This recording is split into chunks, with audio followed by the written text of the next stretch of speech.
কত মেম্বার বানাইলাম, চেয়ারম্যান বানাইলাম, কিন্তু খাবারের কথা আমরা পাইতাছি না।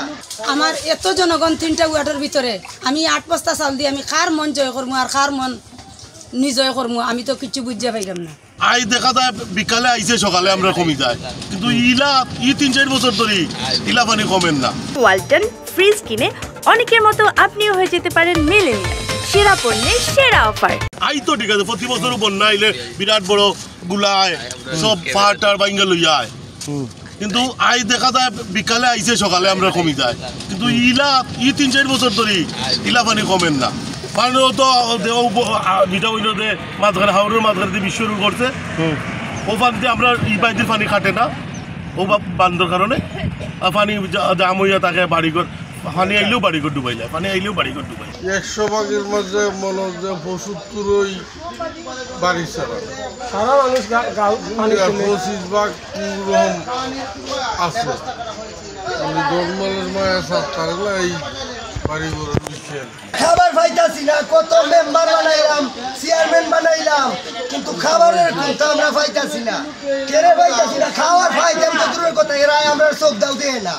ওরা আমরা এটা দুঃখ কাটারও কইতাম, এইটা আমরা জনগণে তারও বয়া বয়া একজনে তার একজনে কই, চেয়ারম্যানও পাই না, মেম্বারও পাই না, মেম্বার নিয়েও পাই না।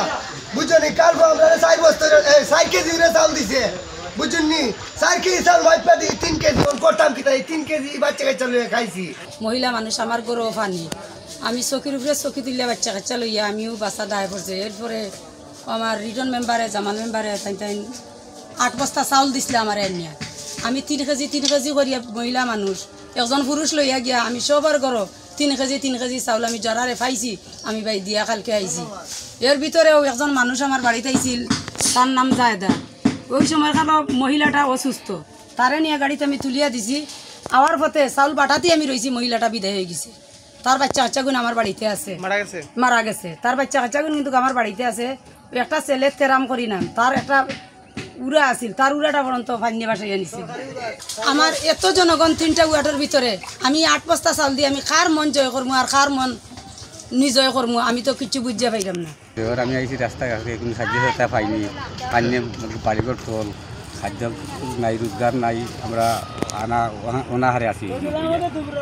আমরা বাড়িঘর পানি দরজা নষ্ট করেছি, এর বাদে রোজগার নাই, চিন্তা নাই, বন্ধ। আমরা প্রতি বছর যে বন্যা হয় একটাই কারণ, আমার যতটুকু ধারণা, আমি আমার ধারণাটা কি বলছি, এই যে দোলাই নদীর যে উৎসব পর্যটন করছে, উৎসব মুখ দেখান দোলাই নদী, এইটা যদি একটু খনন করে দিত সব গভর্নমেন্টের পক্ষ থেকে, তাহলে বোধহয় পানিটা নদীর ধারণ, এখন নদী পানি ধারণ ক্ষমতাটা কমে গেছে, এটা বরাট হয়ে গেছে। এখন পানিটা চতুর্দিকে যায়, যে মানুষের বাড়িঘর ভাঙ্গি দেয় পানি। আর নদী খনন হইলে নদীতে পানিটা জানলো না।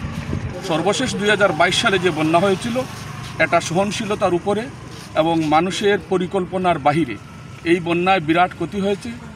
এবছর যে বন্যা হয়েছে 2022-এর মতো বন্যা না হলেও আমরা বড় ধরনের আতঙ্কের মধ্যে ছিলাম। এই আতঙ্কের মধ্যে আমাদের এই 4-5টা দিন চলে গেছে, মানুষ বহু কষ্টের মধ্যে আছে, বিভিন্ন আশ্রয় কেন্দ্রে আশ্রয় নিয়েছে। আমরা সরকারের প্রতি আহ্বান জানাবো, সরকার যেন তার উপযুক্ত দায়িত্ব পালন করে।